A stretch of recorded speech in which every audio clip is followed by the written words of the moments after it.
Hey, Leo, let's go ahead and get started with another love reading for you. I'm doing another one. I'm going to keep the same cards that I had.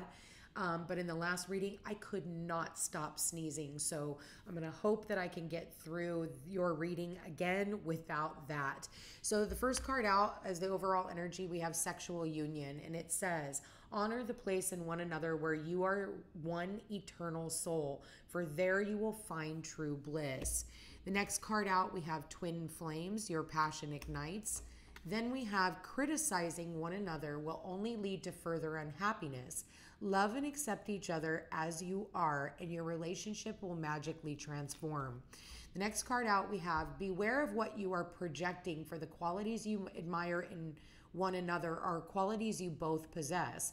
Equally so, the qualities you don't like are also your own reflection.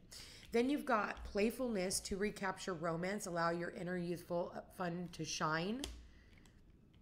Youthful spirit of fun to shine. Then you've got heart-to-heart conversations, honestly discuss your feelings with one another. Then you have free yourself, it's time to take back control of your life. Then you have honeymoon, enjoy the bliss of holiday time together. And we have make the effort, great love is worth taking the steps that you're guided to take.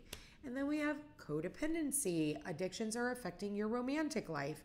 Doesn't necessarily have to be addictions, but we also have this could be the one. You've already met the romantic partner that you seek. Listen, what I'm getting out of all of this is you guys need to learn how to talk. Communication really is key, okay? I think that there's a lot of frustration built up between the two of you. There could be a lot of sexual tension also brought up between the two of you. Leos are extremely, extremely sexual, okay? So when they're not getting what they want, they're going to pick and they're going to pick and they're going to want to, like, okay. And it's not the best time to be doing that. And I feel like that's that Mars square Pluto energy. Mars and Pluto are both sexual energy. So that could be what's going on right now, is there could be some type of sexual tension. All right. And I feel like maybe you need to go work out. Maybe you need to go for a run or, whatever. But at the end of the day, I do feel like the two of you guys really need to just sit down and talk. I feel like maybe, there might be this sarcastic banter is what I'm getting between the two of you guys. It's like one person says something and the other person says something sarcastic. So the other person goes back at them sarcastically until it gets taken out of context. And then the one person ends up getting their feelings hurt, or both of you do. And then you go off into your own corners. When really, in all actuality, make love, not war, is what I'm getting out of your guys' reading. I feel like maybe the two of you guys really need to take a trip. Maybe it's time to free yourself from anything that is codependent on your energy, like your work, for instance. If you're constantly spinning your wheels at work and that's all you're doing is work, work, work, work, work, take a step back, so that you guys can rekindle the relationship, rekindle the vibe, okay? For others of you Scorpios, you know what? Be mindful of just a sexual union, because I see a lot of you guys playing that kind of stuff out, and that could be where the codependency lies as well, okay? I feel like you guys really do need to make an effort towards, towards one another. Make more of an effort towards learning how to communicate with one another once again also. I feel like some of you are just feeling entrapped right now in this relationship, but I feel like you need to give that little trickster, whatever is going on in your mind, you need to give it a break. You need to tell it to take a nap, okay?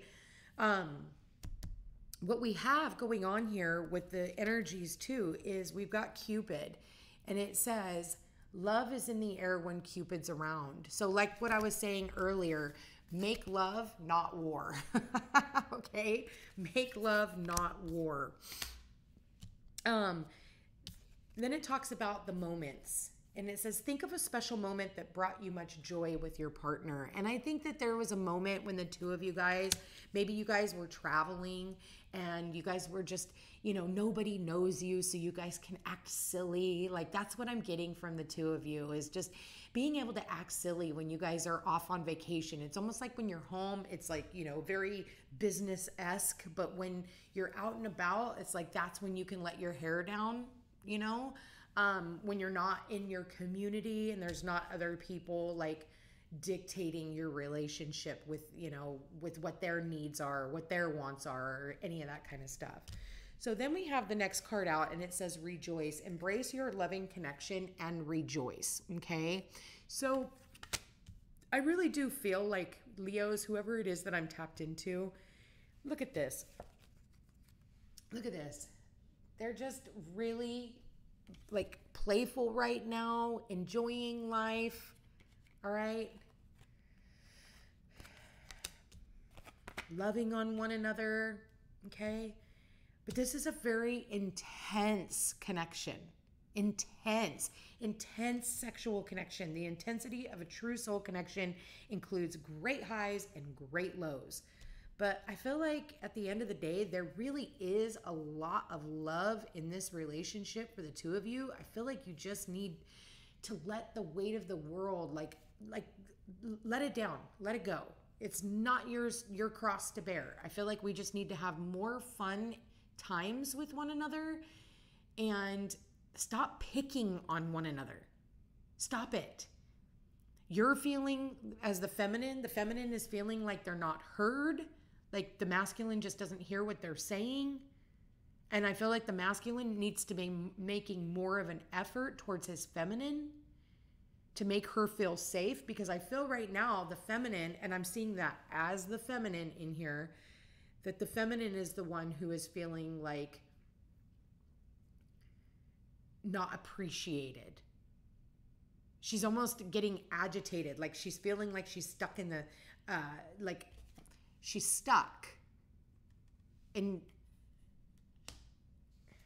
I feel like she's yearning for something. Like, I feel like really what you guys just need to do is travel, like go somewhere, plan a trip. Like, it's like when you have something to look forward to and get excited about, you know, like, oh, we're going to go on this day, you know, and then you're making all the plans together. I'm really feeling like that's what it is. Maybe you guys just need a little bit of a vacation, you know, just the two of you guys, just to get away and spend some holiday time together and quality time together, you know. You don't always need a holiday in order to travel. You can just travel because it is summertime. So that's what I have for you, Leo. This might not be for everyone because not all Leos are in a relationship. Check your other signs, but this is what I'm getting the strongest in this energy. But also be careful of the way that you're criticizing people, okay? I did get that whole gossipy, you know, talking in one of your other readings, Leo. So do be careful of all of that, okay? Excuse me. All right, Leo, I'm going to leave that here. I want to thank you for being here. Thank you for watching. If you are interested in a personal reading, all my information's in the description box down below. Don't forget to like, share, and subscribe. You know I appreciate it. Hit that notification bell. If you guys are interested in signing up for my newsletter, please email me at thefootstepstopeace@gmail.com with your name and your email address. Anyway, you guys, I love you all so very much, and I will chat with you again soon. Take care.